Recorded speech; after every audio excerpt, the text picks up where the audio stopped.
वनवास के निर्णय से अयोध्या में हलचल मचा हुआ था। महाराज दशरथ के लिए यह सुनना कि उनका प्रिय पुत्र राम वनवास जाएगा अत्यंत दुखदायी था। महाराज दशरथ ने जब राम को वनवास जाने का आदेश दिया तो उनके हृदय में अपार वेदना थी। वह जान गए थे कि कैकेयी के वचन के कारण उन्हें यह कठोर निर्णय लेना पड़ा है, लेकिन पिता का हृदय पुत्र के प्रेम से कभी मुक्त नहीं हो सकता। भगवान राम अपने पिता के कक्ष में पहुँचे। उनके चेहरे पर त्याग और धर्म के प्रति अडिग निष्ठा की चमक थी। राम जानते थे कि यह क्षण कितना कठिन है, लेकिन उन्होंने अपने कर्तव्य और पिता की आज्ञा का पालन करने का संकल्प लिया था।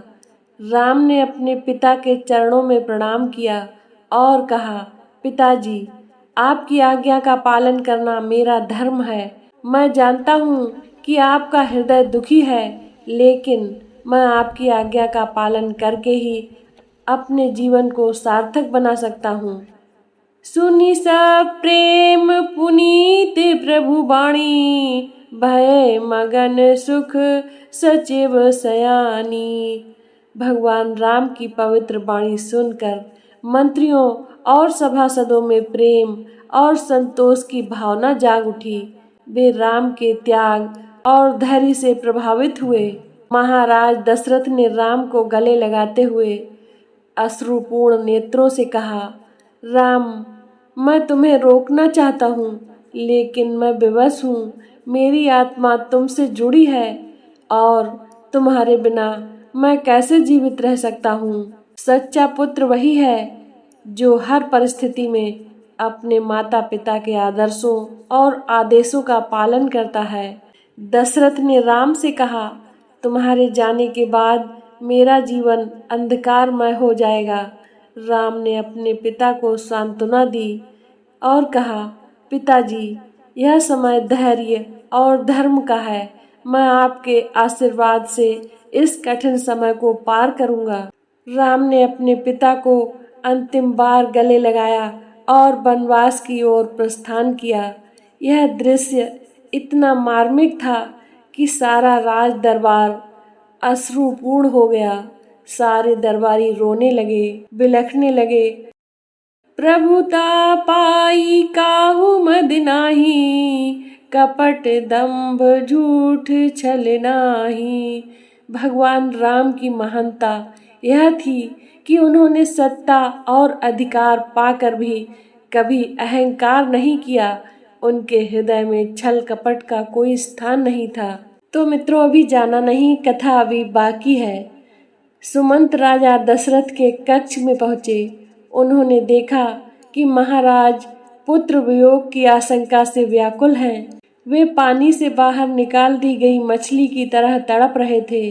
सुमंत ने उनसे हाथ जोड़कर निवेदन किया, महाराज, आपके ज्येष्ठ पुत्र धर्मात्मा राम, सीता और लक्ष्मण के साथ आपके दर्शनों की कामना के लिए द्वार पर प्रतीक्षा कर रहे हैं। माताओं एवं अन्य बंधु बांधवों से भेंट करने के बाद वे अब आपके दर्शन हेतु आए हैं। उन्हें भीतर आने की आज्ञा दें।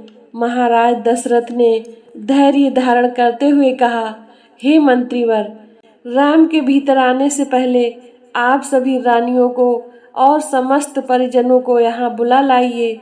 यह तो निश्चित ही हो चुका है कि राम वन गमन करेंगे ही, और मुझे भी यह ज्ञात है कि राम के वियोग में मेरी मृत्यु भी अवश्य संभावी है।